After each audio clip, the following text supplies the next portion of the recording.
غواړم فیسبوک څخه پیسې وګټم خو لار رانه ورکه ده. آیا فیسبوک پیسې ورکوي په افغانستان کې یا په پاکستان کې یا په ایران کې؟ یو کس وایي زه په افغانستان کې غواړم فیسبوک څخه پیسې وګټم خو څنګه وګټم؟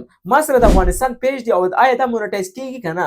نو مکمل معلومات چې په دې ویډیو کې درته کوم، نو تاسو په دې ویډیو کې هغه معلومات ترلاسه کړئ کوم چې په کورس کې درته ښودل کیږي. که چیرې زموږ کورس کې ځان جوین کول غواړئ دغه نمبر باندې تاسو میسج وکړئ، انشاءالله زموږ کورس کې هغه معلومات درسره شریک کیږي کوم چې زما خولې نه وځي او مکمل ا نه تر زیټه پورې تاسو ګایډ کوو چې فیسبوک کورس داسې موږ جوړ کړی دی مکمل د ای آی دی په ایمیج باندې او ویډیو باندې څومره پیسې جنریټ کیږي هغه معلومات تاسو شریک کوو. د کاپی رایټ بر هر څه معلومات چې په دې زموږ کورس کې هر څه شته دی، نو یوازې تاسو په دې واتساپ باندې کمنټ وکړئ یا میسج وکړئ، انشاءالله تاسو ته معلومات موږ ا نه تر زیټه پورې په کورس کې درکوو. په دې ویډیو کې زه تاسو ته هغه معلومات شریک کوم کوم چې د فیسبوک پورې مربوط دي. فیسبوک یو داسې پلیټ فارم دی چې 3 بلین یوزر یا 3 بلین خلک چې دي دلته کار کوي. په میاشت کې 3 بلین خلک چې دي یوازې په فیسبوک کې سکرول یا ویډیو سری ګوري. نو تاسو څه فکر کوئ؟ فیسبوک یو وړوکی پلیټ فارم دی. نو فیسبوک چې دی یو ډېر زیاته قوي پلیټ فارم دی، کولی شي فیسبوک څخه پیسې وګټئ. دوستانو زه تاسو ته میسج کوم که چیرته ته په افغانستان کې او آی ډي د افغانستان یو پیج د افغانستان وي دا مونټایزیشن لږ ستونزه دی او دې لپاره حل لاره داسې لرو چې وی پی ان آر ډي پي وی پی اس همداسې پروکسي نه استفاده کوو. یو کس وایي دا شی زه نه پیژنم څنګه کومه، نو تاسې کولی شئ زموږ پیډ کورس کې ځان جوین کړئ او زموږ کورس کې هغه شیان ښودل کېږي کوم شی چې تاسو غواړئ فیسبوک څخه کافي اندازه پیسې وګټئ.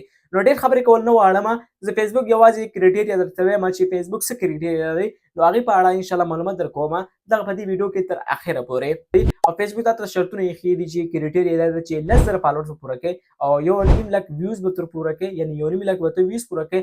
هغې نه بعد چې د ستا کمپلیټ شي کرایټیریا هر څه واشتیم، هغې نه بعد چې زه به تاسو ته کنټینټ مونټایزیشن یعنې سی ایم تاسو ته پیج لپاره درکړم.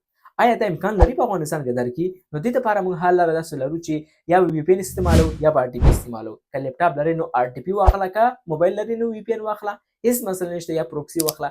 دې باندې تاسو کار وکړئ، انشاءالله په یو میاشت 2 میاشتو کې دننه ستاسو سی ایم یا مونټایزیشن سیټاپ به تاسو ته میلاویږي.